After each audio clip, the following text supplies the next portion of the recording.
This review is brought to you in part by Ryder's Hobby Shops, where the fun begins. Stop in to one of Ryder's 2 convenient Michigan locations where you'll find a full range of the latest hobby products, supplies, parts, tools, and paint. This review covers the Master Box Jackie figure, so hold on tight. Looks like we're going for a ride. Jackie is Master Box's model kit from the figure series Dangerous Curves, and you can see why. And this particular one is model number 24022, and this is a 1/24 scale kit from Master Box. Now, at 1/24 scale, this is a very complimentary scale for model car builders.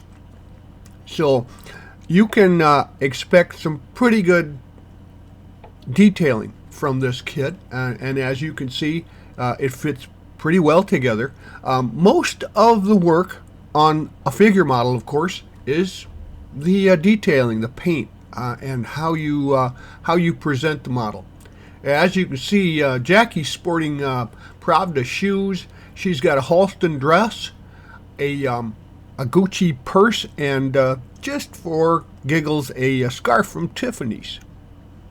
And as you can see, if you put a model of a model in front of your model, people won't notice the imperfections in your car nearly as much.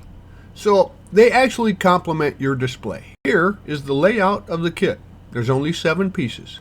First thing to do is to scrub it in some light soap and water. I've also decided to use some of those decals from Archer. Now, sadly, Archer just went out of business here not too long ago. They used to provide a full line of specialty decals for modelers, but I've still got a few left, so I'll use them judiciously. Now you can remove the parts from the sprue carefully with some sprue cutters, and we'll talk about cleanup here in a minute. I've found that the plastic in these kits respond very well to just good old-fashioned tube glue. So glue the 2 torso halves together. As you can see, just like those old airplane kits, there's a seam on the fuselage that'll need to be addressed. After the glue has thoroughly dried, I'm going to use a little bit of glazing compound from 3M. That's an automotive product, thinned with some acetone to put on that seam. Then finish it off with sandpaper and sanding sticks. Most of the parts will have a sprue attachment point, as you see here, and in the case of these solid legs, a parting line that'll have to be sanded off. Now, I want to warn you, this stuff is like soapstone. It's very easily sanded, so be careful and don't take off too much. The left arm and the hand and purse are separate parts, and I used some super glue here to attach the 2 pieces together. Once again, after the glue has set, I applied some of the glazing compound to finish off that joint. With all of the pieces cleaned up, I mounted them on sticks, and then I gave them a couple light coats of Tamiya Fine primer to get them ready for paint. Because some of the parts are so very close to each other behind the arms and the purse, I decided to give everything base coats of paint and a little detailing, and then assemble the model. So here you see some nice light coats of the Vallejo paint goes on to complete that.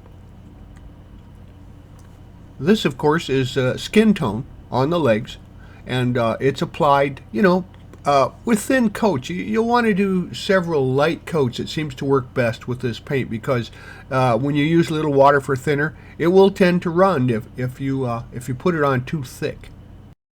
After the dress had fully dried, it's time to add a little bit of that detailing. And I know enough about figures to know that recesses get a darkened texture to them.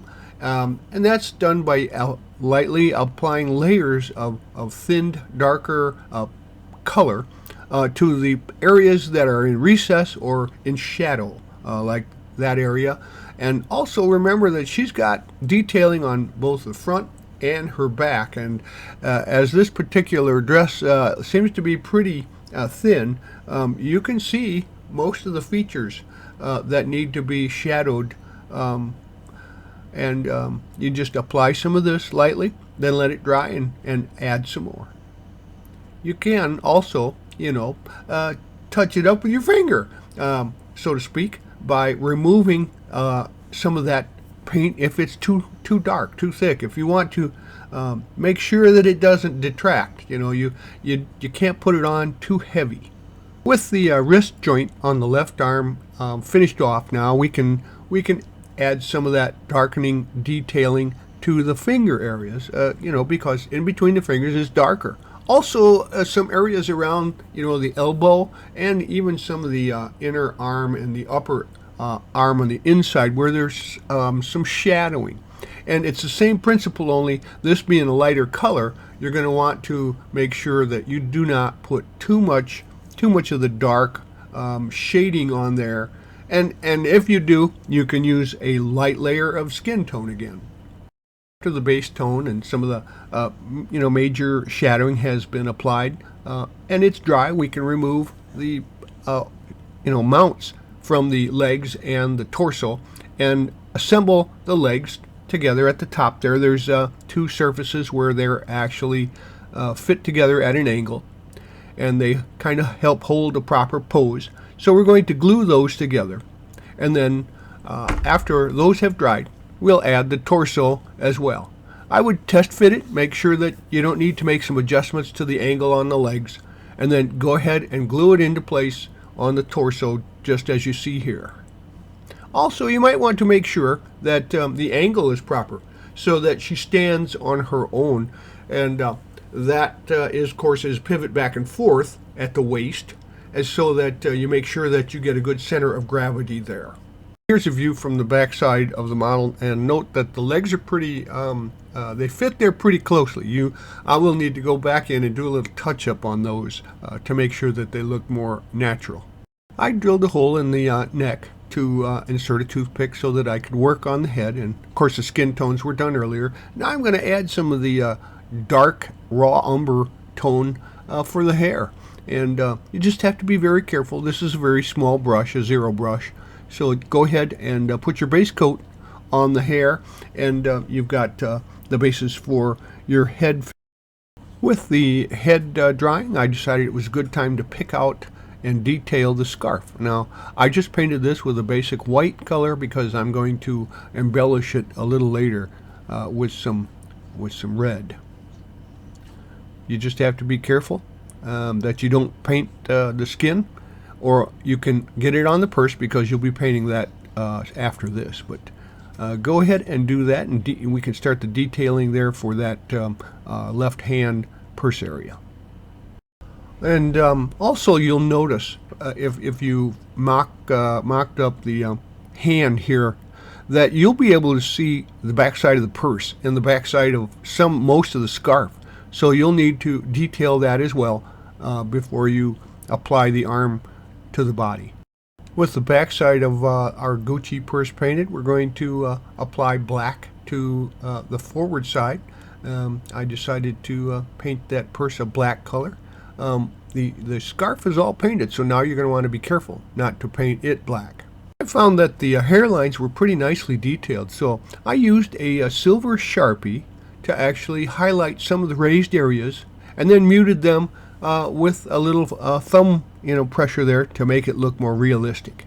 With the main body parts all base coated and pin washed, it's time to attach the arms to the torso. And here again, I used some good old tube glue because it's slow setting, and then you can adjust the hands and the arm positions to make sure they fit at the sockets, and also against the front of her where she's almost touching her front left leg with the purse, and also the up top there, she's kind of got her hand just lightly touching behind her head. So that becomes an issue. If you want to get it just right, you can hurry up and use some CA glue if you like, but I found that this seemed to be a good system because the plastic responds very well to the tube glue, and so I went ahead and used that for attachment of these appendages. With the arms attached, it's time to remove the seam created when you have two parts go together. So I used a little Vallejo modeling putty, that's the standard stuff, and covered up the seams to finish them off. With the arm joints drying, I used the Time Bonanza here to go ahead and detail that scarf. I used a combination of a standard medium point Sharpie, a red one, and a fine point Sharpie for some of the in-between spots, and just went ahead and added random dots and some splotches, kind of like on the box art for this to give it a little bit of texture and detailing, a little flair for the scarf. Using some diamond files to rough it into shape, and then some small strips of light sandpaper, I finished off the arm joints nicely, and then those will get painted. And right now we're going to work on the head a little bit more. We're going to add some of that darkening to the shadow areas of the head, and even some light stuff just under the eyes, because those are darker areas than the rest. So you give it the texture of depth. You can see I've already painted the pupil or irises there, and we'll add the pupil decals later. Here we go. I chose some brown eyes. There's a bevy there to choose from, so we'll be applying those. You just soak these in water, just like decals, and then use a small blade or something, a toothpick, to push them into place. The teeth, the eyebrows, and the lips have all been, painted appropriately. And then we're going to add this to the body with, once again, a little tube glue. Just push it into place and make sure that it fits properly. Do a test fit first, however. Painting the nails and buckles and the key fob on the zipper there kind of finishes up your model. Well, there you have it. These easy to build kits are a nice little standalone model, or they're perfect for displaying with your models. And even for me, they're pretty easy to assemble, and the details are nicely pointed so that you can paint and highlight them properly. And with practice, I'm sure I'll get better, but even so, it's a nice look to add to your model collection, and a nice prop, for your models, to make them look even better than when you finished them in the first place. So if I were you, I'd buy one and put it on my shelf. We hope you like this premium step-by-step model kit review.